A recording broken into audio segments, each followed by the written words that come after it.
Hello, my name is Andrew, and in this video, you're gonna see me cook a lot of eggplant. This is part of an ongoing series on the channel where I cook many recipes featuring one ingredient, usually making things I've never made before, often not getting it exactly right.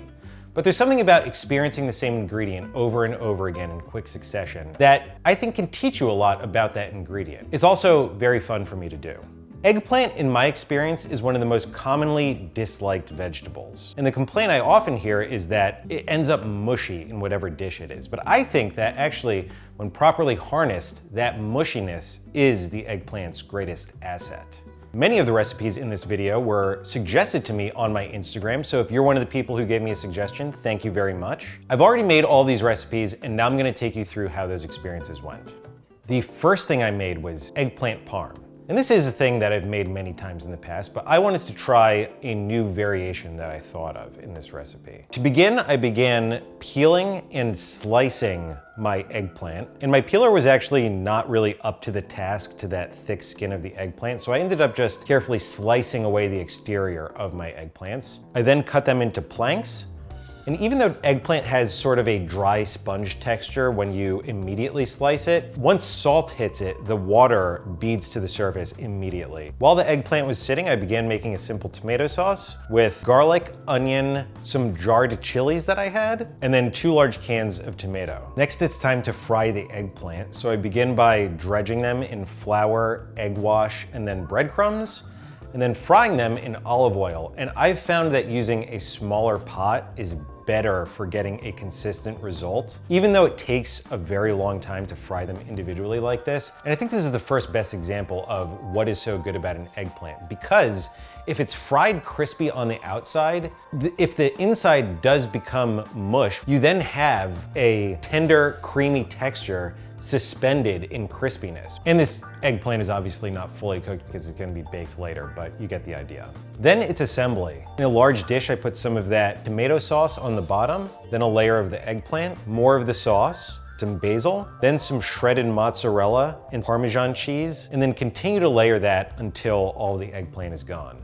So the variation I wanted to try was putting a bechamel on the top layer. A bechamel being equal parts butter and flour toasted together, and then warm milk whisked into that, and then pouring that over just the top layer of the eggplant parm and sprinkling Parmesan cheese over that. And of course, when I looked this up, this is not an original idea. Other people have done this sort of bechamel eggplant parm in the past. But the idea I had was that if you have mozzarella on the top layer, sometimes that melted mozzarella is not going to cut easily with the edge of your fork. If you have that unbreakable sheet of cheese, you're gonna end up squeezing all the ingredients underneath. So the bechamel, in my mind, was a solution for that while still having this creamy cheese layer on top. Ultimately, I don't think this contributed a whole lot to the final eggplant parm. I think in the future, I'd rather just do tomato sauce and Parmesan on the top layer. So I had a tremendous amount of eggplant parm, and I was looking for other ways to enjoy it. And I remembered this classic way of having eggplant, which is with a fried chicken cutlet, prosciutto, and eggplant. So when I was getting a little tired of the eggplant on its own, I fried up some chicken cutlets. And as a sandwich, I layered that with some of my eggplant parm that I cut in 2 and put some fresh mozzarella that I broiled on top of that. And this was tremendous. But I think it's another cool example of how eggplant can lend its creamy texture to something. Did I make this sandwich really big so that it would look good on camera? Yeah. Did I eat the whole thing and not regret a moment of it? Also, yeah. The next thing I made was fish fragrant eggplant, a Sichuan braised eggplant. And in researching recipes, I saw a lot of individual variation of exact ingredients and techniques used. So I referenced recipes from the YouTube channels Made with Lao and Chef Wong. So I began by cutting the eggplant, and I followed the technique Chef Wong did, where he's rotating the eggplant a quarter turn after every cut, which creates this sort of irregular repeating shape. I then fried all of those pieces of eggplant until golden, and I'm not sure if this is just a trick of the eyes, or if it's actually similar to how when you blanch greens, they become more vibrantly green. But the eggplant after frying seemed to be a richer purple color. I then prepared some of the other ingredients: minced garlic, minced ginger, and pickled chilies. A lot of recipes I saw used a small portion of minced pork, and in Chef Wong's video, he actually uses a little bit of lard. So I used some leftover tallow I had. Into that I put my minced garlic, ginger, and pickled chilies. Into that I put some doubanjiang, which is a paste of fermented beans and chilies. Then goes in the eggplant, which is all tossed together. Then it's seasoned with a little bit of sugar and salt, soy sauce. Then there's some starch slurry added to thicken the sauce. Finally, the green onion is mixed in. It's funny, after completing it, I realized that the stir frying process happens so quickly that even with the extra 10 or 15 seconds that I added every time I moved the camera, the eggplant cooked longer than I intended it to, but the flavor is still so delicious. The eggplant is meltingly tender, and all of these aromatics combine into something that's actually quite savory and rich. Overall though, so delicious, and I see myself making a lot of this in the future. The next thing I made was ratatouille, probably one of the most commonly associated eggplant recipes. So I began by cubing my vegetables. There was the eggplant, zucchini, and yellow squash.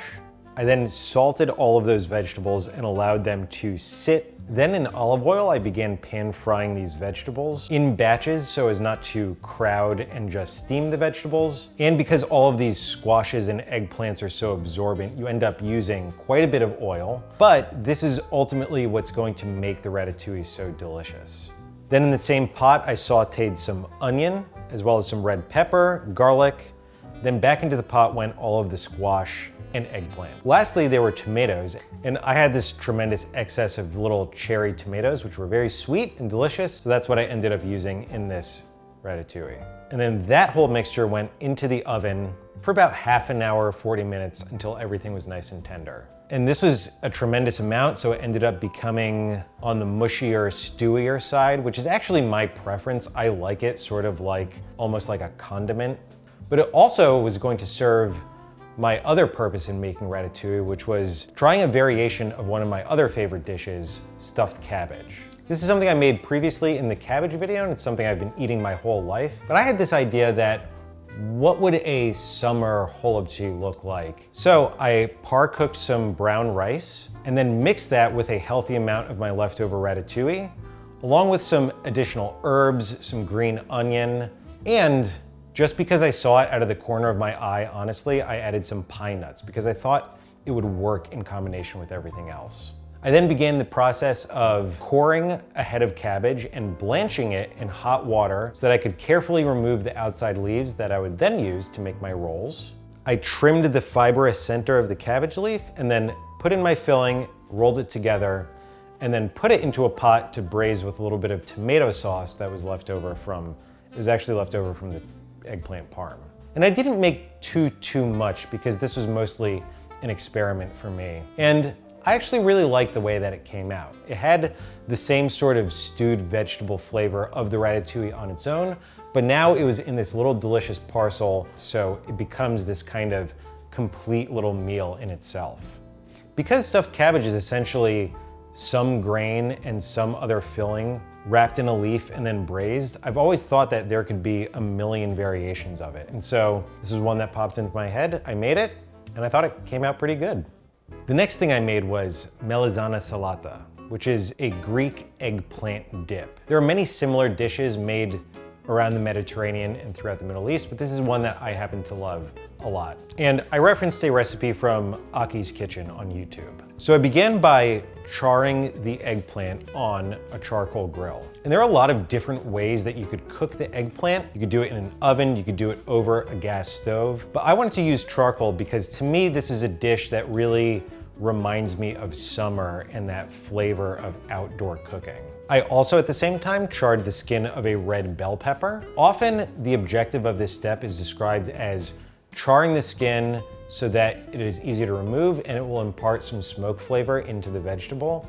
But my suspicion is that it's actually very important to thoroughly cook the eggplant so that it develops this sort of other flavor. I can't quite describe it, but there's the smell of the smoke, there's the smell of the cooking eggplant, but then there's this third sort of like, I don't know if it's caramelizing eggplant smell that suddenly emerges when it's cooked enough that always immediately reminds me of Melitzanosalata. So in this instance, I chose to take it to the far extreme and cook them as thoroughly as I could before they were falling apart on the grill. I then removed the skin of the eggplant and along with the pepper, chopped it as well as I could. I then also cut green onion, parsley, and grated some garlic, and of course seasoning with salt, olive oil, lemon juice. You could run it through a food processor, but I was doing this entirely outside, so mine honestly ended up on the coarser side of things. But I find it so delicious, and this is sort of the ultimate representation of what an eggplant's mush can become. It becomes a dip, it becomes a smooth thing that you can just scoop up and enjoy, and it is so tasty. The last thing I made was Tortang Talong, which is this Filipino dish often described as an eggplant omelet. I referenced a few recipes, but the first one was from the YouTube channel Panlasang Pinoy. So I began by taking the long, thin eggplant variety and charring its skin, this time just over the gas burner of my stove. Once they cooled a little bit, I peeled away all of the skin and then took the eggplant with a fork to smush it down into sort of a fan shape. I then seasoned that with salt. And I was starting with the most basic version of this. So I just took a couple of eggs whisked with some salt and pepper, and then dipped that whole eggplant into that. And then in a hot pan, I cooked that eggplant, pouring the residual egg on top. After carefully flipping it once, Tortang Talong was done. And I don't think I've ever been more surprised by a first bite of something I've cooked in one of these videos. It just immediately makes so much sense. The texture of the cooked eggplant is so in line with the texture of a perfect omelet, but with also this incredible flavor from the charred eggplant. It's also so smart that the eggplant has this fibrous nature to it so that it stays in one complete shape. In looking up recipes, I noticed a lot of variations, including more ingredients in the omelet. In particular, I noticed the addition of a giniling, this sort of sauteed pork dish, into the Tortang Talong. So I wanted to try that as well.